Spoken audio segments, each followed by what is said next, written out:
우리는 계속해서 사도 바울이 갈라디아 교회 안에 있는 율법주의에 대해서 지적하는 내용들을 살펴보고 있습니다. 먼저 오늘 본문 10절 말씀을 먼저 보면 무릇 율법 행위에 속한 자들은 저주 아래에 있나니 기록된 바 누구든지 율법책에 기록된 대로 모든 일을 항상 행하지 아니하는 자는 저주 아래에 있는 자라 하였습니다. 여기 보면 율법 행위에 속한 자들이라는 표현이 나옵니다. 율법 행위에 속한 자들은 저주 아래에 있는 자다라고 말씀합니다. 우리 인간이 예수 그리스도의 십자가의 대속의 이전 상태라고 한다면 율법 아래에 있는 상태라고 이야기할 수 있습니다. 율법의 행위에 속한 상태, 그 상태가 저주 아래에 있는 상태다. 그래서 예수님께서는 그 상태에 있는 우리를 위해서 대신 죽어주셨는데 그 대신 죽어주신 그 죽음을 저주스러운 죽음, 저주 가운데 있는 죽음이라고 이렇게 이야기합니다. 그래서 13절 말씀을 보면요. 그리스도께서 우리를 위하여 저주를 받은 바 되사 율법의 저주에서 우리를 속량하셨으니 기록된 바 나무에 달린 자마다 저주 아래에 있는 자라 하였습니다. 이 말씀을 우리가 볼 때 이거는 예수님께서 나무에 달리셨기 때문에 십자가에 달리셨기 때문에 구약 성경에 십자가에 나무에 달린 그 죽음, 그것은 저주스러운 죽음이라 했기 때문에 예수님께서 십자가에 달리신 죽음은 저주스러운 죽음이다. 우리가 이렇게 알지만 그게 아니라 십자가에 달렸기 때문에, 나무에 달렸기 때문에 저주스러운 죽음이 아니라 우리를 저주 가운데에서부터 우리를 끌어내시기 위해서 그 값을 대신 치르셨다는 겁니다. 그 값이 어떤 값이냐면 저주 아래에 있는 죽음, 저주 아래에 있는 값이라는 겁니다. 그래서 저주 아래에 있는 자, 그리고 그 저주 아래에 있는 자를 구원하시기 위해서 예수님께서 그 저주스러운 죽음을 죽으셨다. 그래서 예수님의 죽음을 저주의 죽음, 이렇게 이야기할 수 있는 겁니다. 그런데 예수님께서 이렇게 죽어주셨음에도 불구하고 당시 초대교회 안에서는요, 율법 행위에 속한 자들이 그대로 있었습니다. 율법 행위에 속한 자들이라는 것은 율법에 있는 항목들을 이렇게 지켜야 된다.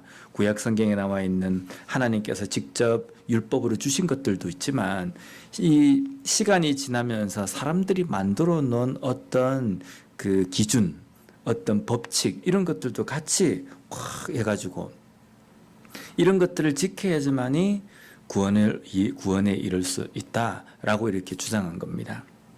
근데 우리가 생각해보면 그렇지 않습니까? 법 없이 우리가 산다고 한다면 자유로울 것 같은데 거기다가 법을 만들어가지고 이렇게 막 얽어매고 하는 것, 왜 사람들은 법을 만들기를 좋아할까? 어떤 조그만 모임이라 할지라도 거기에는 규례가 있고 무슨 규칙이 있고 하여튼 그렇지 않습니까?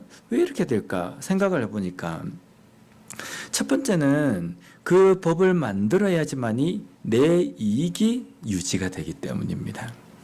다른 사람이 내 이익을 침범할 때 그것을 시시비비를 가릴 수 있는 기준을 만들기 때문에 법을 만드는 겁니다. 그리고 그 법대로 쫓아야 된다라는 겁니다. 그래서 그 법이라는 것이 있는 이유가 내가 손해를 보지 않기 위해서다라는 겁니다. 그러면 교회 안에서, 초대교회 안에서 예수 그리스도로 말미암아 우리가 자유함을 얻었다라고 이렇게 선포되었음에도 불구하고 왜 율법의 잣대를 도로 가지고 와서 자기들의 어깨에다가 짊어지는가? 그래서 이것을 이제 율법주의라고 이야기하는데 그 율법주의가 왜 초대교회는 성행했을까? 근데 오늘날에도 이 율법주의가 교회 안에 있다는 겁니다. 율법주의라는 것은 십계명을 강조하고 구약 성경의 중요성을 이야기하는 것이 율법주의가 아니라, 율법주의라는 것은 하나님께서 우리에게 주신 그 구원의 예수 그리스도 외에 또 다른 어떤 구원을 받는 방법, 길, 그것들을 주장하는 것들이 율법주의라는 겁니다. 그래서 왜 사람들은 율법주의자가 될까라는 이 질문에 대해서 샘 스톰스라는 사람이 쓴 기독교 난제 25가지 그 안에 보면 율법주의에 대해서 나옵니다. 그 중 보면 이 저자가 쓴 율법주의자가 되는 이유가 무엇일까라는 것에 대해서 요약을 했는데, 첫 번째는 율법주의는 우리로 하여금 모든 도덕적 갈등 속에서 무엇을 해야 할지를 정확히 알도록 하고 그 가운데서 안도감을 느끼도록 만든다. 그래서 율법주의자가 된다는 겁니다. 자, 우리가 보면 이런 게 있지 않습니까? 어떤 사람이 믿음이 좋은 사람인가? 믿음을 확인할 길이 없잖아요. 내 믿음이 정말 좋은가? 라는 것을 우리가 측정하기가 힘든 겁니다. 그런데 율법주의라는 게 생긴 겁니다. 어떤 겁니까? 우리가 주일날 예배에 있는 그 예배를 한 번도 빠뜨리지 않고 잘 참석하면 믿음이 좋은 것이다. 헌금 생활을 이게 빠지지 않고 정확하게 하는 것은 믿음이 좋은 것이다. 교회 봉사를 거부하지 않고 순종하면서 잘 하는 것이 믿음이 좋은 것이다. 이 기준을 만들어 놓습니다. 그러면 성도님들이 신앙생활할 때 내 믿음이 어떤가라고 점검할 때 뭘 점검합니까? 나는 예배 잘 참석하나, 나는 헌금 생활 잘하나, 나는 봉사를 잘하고 있나. 여기 잣대에 딱 맞춰서 요 기준에 맞춰서 딱 하면 되는 겁니다. 나는 믿음이 좋은 것이구나.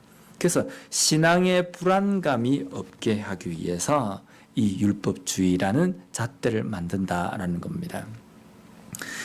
성경에 나와 있는 내용도 우리가 믿음에 대해서 생각할 때 이런 것을 주장하고 이것이 믿음이다라고 우리에게 말씀해 주시지 않았지 않습니까? 근데 교회 안에서 율법주의적인 잣대를 만들어 놓고 이렇게 사람들을 평가하고 이렇게 이것이 믿음이다라고 잘못된 가르침을 하고 있다는 겁니다.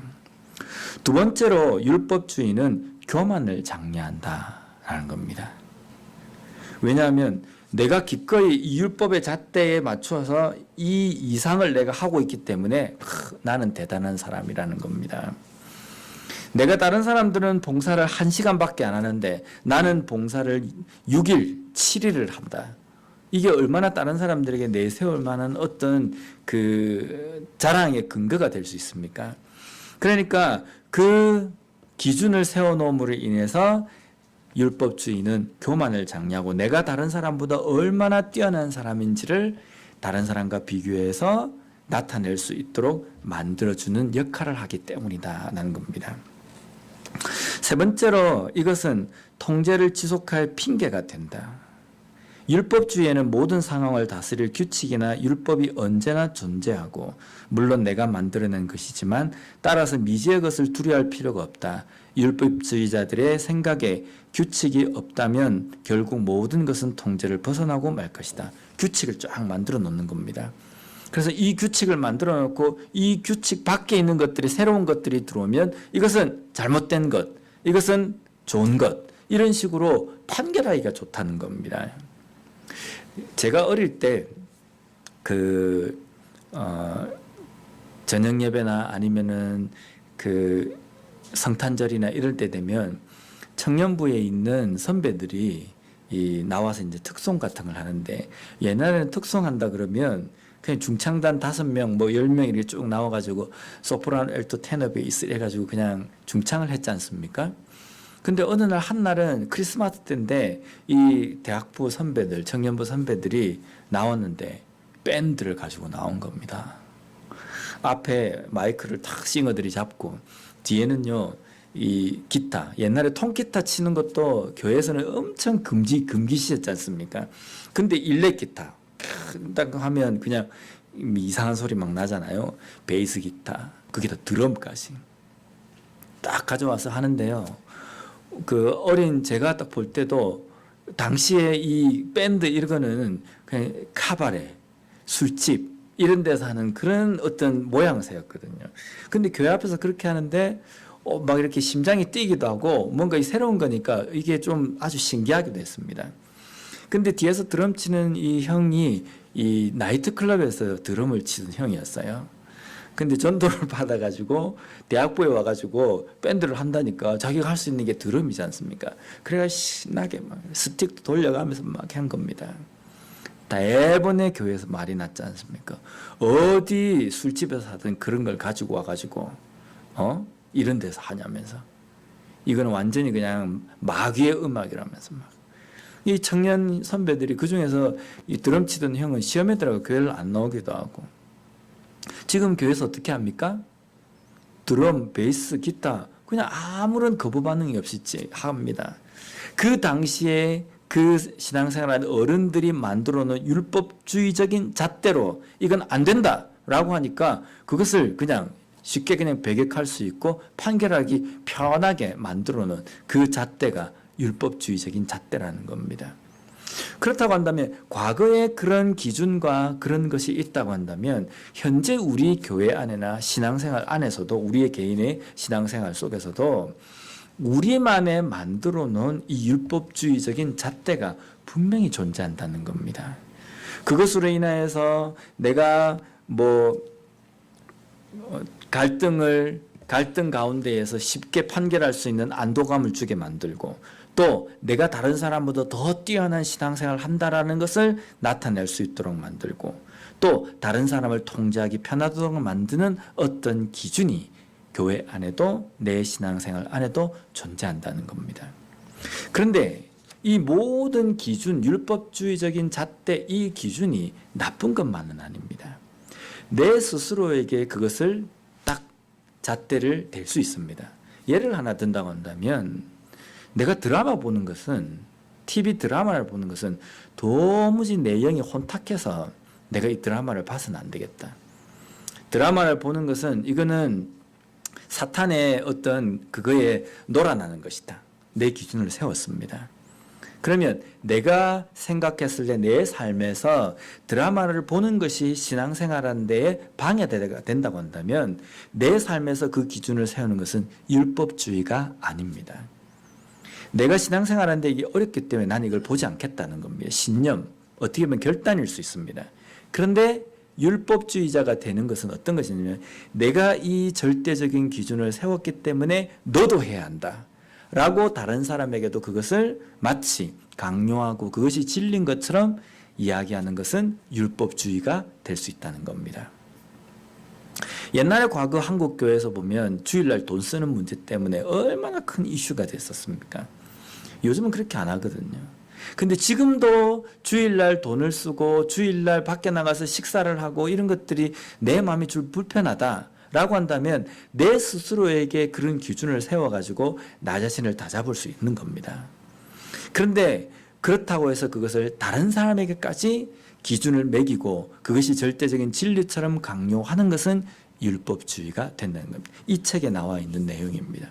제가 이 책을 읽으면서 공감이 많이 됐거든요. 내가 가지고 있는 신념이 있어요. 나는 이걸 하면은 내 시간이나 이런 것들이 빼먹고 성경책만 보면 자꾸 그 생각이 나기 때문에 내가 이것은 안 해야 된다고 생각한다. 그러면 내 기준에 맞는 겁니다. 내 기준에 맞기 때문에 다른 사람에게도 이것을 강요한다는 것은 잘못된 것이라는 겁니다. 그것이 율법주의가 될 수 있다는 겁니다. 그런데 이 당시 초대교회 안에서는 율법주의는 예수 그리스도만 구원의 길이다라는 이 진리를 정면으로 반박하는 겁니다. 물론 대놓고 예수 그리스도가 구원의 진리다라는 것을 반대하는 것은 아니지만 그들이 주장하고 서 있는 자리가 오직 예수 그리스도로 인해서 구원받는 그 자리에 반대의 길에 서 있기 때문에 이 율법주의는 예수 그리스도의 그 은혜를 부정하는 결과가 되기 때문에 당시 초대교회의 이 율법주의라는 것은 신앙이 아주 큰 적이고 정말 위험한 것이 되었다는 겁니다. 그래서 율법주의에 대해서 지금 사도 바울은 갈라디아 교회 성도들에게 지금 경고를 하고 그 율법주의 위험성에 대해서 이야기하고 있습니다. 11절 말씀을 우리가 보면요.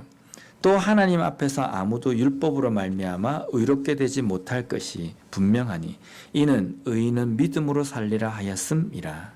자, 여기 보면 우리가 교회 안에서도 만들어 놓은 그 율법주의적인 잣대에 보면 율법으로 말미암아 사람이 의롭게 되지 못합니다. 내가 몇십 년을 신앙생활을 했지만 주일에 한 번 내가 빠진 적이 없다. 율법적인 잣대일 수 있습니다. 근데 이것으로 우리가 구원을 받거나 이것으로 우리가 의롭다라고 칭함을 받을 수 없다는 겁니다. 내가 교회 봉사를 지금까지 몇십 년을 했다. 이것으로 우리가 하나님 앞에 의롭다라고 칭함을 받을 수 없다는 겁니다. 내가 지금 목사 몇 년 찬지 아느냐? 지금까지 내가 한 번도 내가 교회 사역을 쉰 적이 없다. 얼마나 충실히 내가 목회 사역을 감당했느냐. 이것으로 우리가 의롭다라고 칭함을 받을 수가 없다는 겁니다. 무엇 때문에 우리가 의롭다함을 받을 수 있습니까? 율법적인 잣대 기준이 아니라 오직 예수 그리스도를 믿는 믿음으로 말미암아 우리가 의롭다라고 칭함을 받을 수 있다는 것. 이것은 우리가 부인하는 사람도 없고 모르는 사람도 없습니다. 그런데 이것을 모르는 사람이 없지만 신앙생활을 하다 보면 아까 앞에서 말씀드린 것처럼 왜 우리는 율법주의자가 되느냐라는 기준을 세워놓으면 편하니까요. 갈등을 안 해도 되는 겁니다. 어떤 교회가 좋은 교회냐라고 할 때 어떤 교회가 좋은 교회입니까? 하나님을 부지런히 찾고 하나님의 말씀대로 실천하며 하나님의 말씀대로 섬기는 교회가 좋은 교회지 않습니까? 그런데 우리가 좋은 교회를 찾을 때 기준이 뭡니까? 교회가 크고 성도가 많고 번듯한 건물이 있고 안에 프로그램이 있는 교회, 좋은 교회. 말로는 좋은 교회는 하나님의 말씀이 살아있는 교회다라고 이야기하면서 실질적으로 우리가 좋은 교회 찾는다고 이야기할 때는 그렇게 찾고 있다는 겁니다. 그래서 나도 모르게 내 삶 속에 그것이 들어와서 내 생각과 내 주장을 사로잡아 버린다는 겁니다. 그래서 우리의 삶에 이 율법주의적인 이 요소를 정말 조심하고 우리가 잘 분별할 수 있어야 된다는 겁니다. 의인은 오직 믿음으로 말미암아 산다라는 이 말씀은 하박국 2장 4절 말씀을 인용한 것입니다. 보라 그의 마음은 교만하여 그 속에서 정직하지 못하나 의인은 그의 믿음으로 말미암아 살리라. 하나님의 심판을 받을 수밖에 없는 악인의 삶은 정직하지 못하고 교만합니다. 그리고 모든 인간은 여기에서 벗어날 수 없는 죄인 악인입니다. 그러나 그 심판에서 벗어나는 것은 오직 믿음으로 인하여서 하나님을 믿고 하나님의 뜻을 믿고 하나님의 은혜를 믿는 그 믿음으로 말미암아 구원을 받고 또 의롭다라고 칭함을 받을 수 있다는 겁니다. 마지막으로 14절 말씀을 보면요. 이는 그리스도 예수 안에서 아브라함의 복이 이방인에게 미치게 하고 또 우리로 하여금 믿음으로 말미암아 성령의 약속을 받게 하려 함이라. 예수님의 죽으심으로 말미암아 우리 인간에게 오게 된 것을 두 가지로 요약하고 있습니다. 첫 번째는 뭐냐면 아브라함의 복이 이방인에게 미치게 한다는 것입니다. 근데 여기 이제 우리가 잘 생각해야 될 게 뭐냐면요. 구약 성경에서부터 신약 성경을 다 읽어도 하나님께서 유대인들만 이스라엘 백성들만 구원하겠다라고 말씀하신 적이 없다는 겁니다. 하나님께서 구원받을 민족, 사람은 누구냐면 하나님을 믿는 사람, 자신의 죄악을 하나님 앞에 내려놓고 하나님의 그 은혜를 구하는 자들은 구원을 받는다라고 되어 있습니다. 그런데 이것을 이스라엘 백성들이 잘못 생각해서 아브라함의 자손들만 구원을 받는다 이렇게 생각하고 아브라함의 혈통이 아닌 사람을 이방인으로 치부를 했다는 겁니다.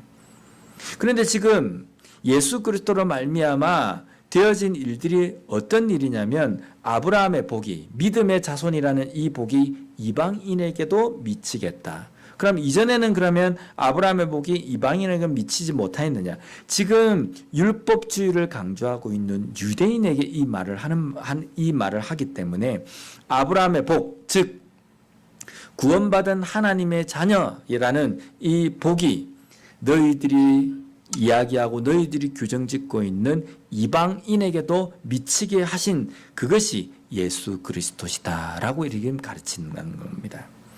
그러니까 우리가 예수 그리스도의 피로 말미암아 혈통적으로는 유대인이 아니지만 혈통적으로는 우리가 그 유대인의 후손이 아니지만 예수 그리스도의 피로 말미암아 구원받은 백성, 하나님의 자녀의 그 대열에 들어갈 수 있게 되었다는 겁니다.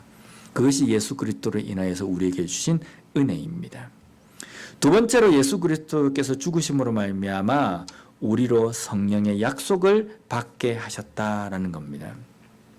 성령의 약속이라는 것은 약속된 성령을 우리에게 주셨다라는 겁니다.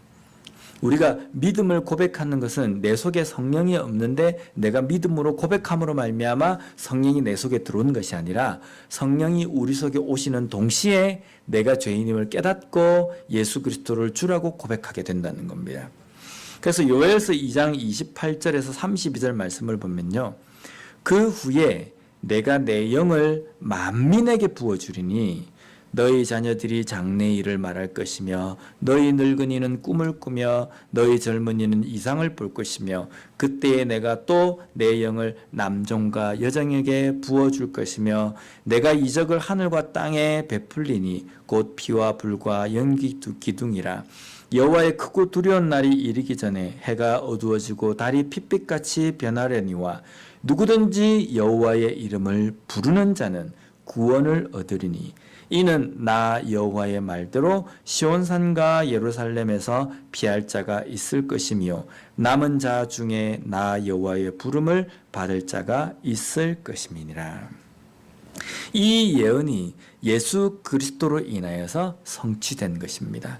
예수 그리스도로 인하여서 누구든지 주의 이름을 부르는 자는, 누구든지 예수 그리스도를 믿는 자는 하나님의 자녀가 되는 권세를 주셨다는 겁니다. 그리고 그 가운데에 성령의 영이 함께함으로 말미암아 이 땅 가운데에서 하나님의 뜻을 깨닫고 믿음의 삶을 살아가는 삶이 되었다는 겁니다. 우리가 구원받는 것은 내 행위로서 뭔가를 규칙을 만들어 놓고 그것을 잘 하기 때문이 아니라 하나님의 말씀 가운데 약속되어진 예수 그리스도를 믿는 그 믿음 때문입니다. 그것 때문에 우리가 구원을 받은 것이기 때문에 이 땅의 삶을 살아가면서 우리가 믿음에 대한 자유함을 누렸으면 좋겠습니다.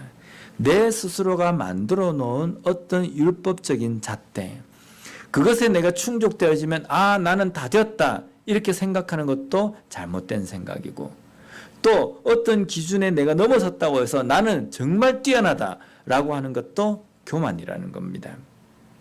내가 구원받고 내 믿음에 대해서는 오직 예수 그리스도로 인해서 된 것이기 때문에 예수 그리스도 앞에, 그 은혜 앞에서는 모든 사람들이 동등하다는 겁니다. 목사건 하루를 믿었건 몇십 년을 믿었건 오늘 교회를 나왔건 어떤 사람이든지 예수 그리스도의 그 복음 안에서는 똑같이 믿는 자들은 구원의 그 하나님의 자녀가 되는 권세를 받은 것입니다. 목사라 하더라도 예수 그리스도를 온전히 믿지 않는 그러한 마음이라고 한다면 결코 하나님의 자녀가 되는 권세를 받지 못한 것이라는 겁니다.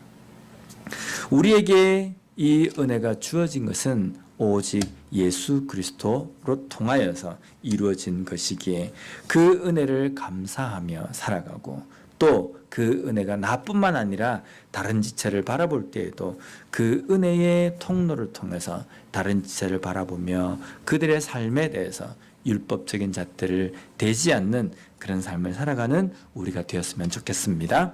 기도하겠습니다. 이 시간 기도하실 때 오늘 주신 말씀을 다 같이 생각하시면서 한번 기도했으면 좋겠습니다.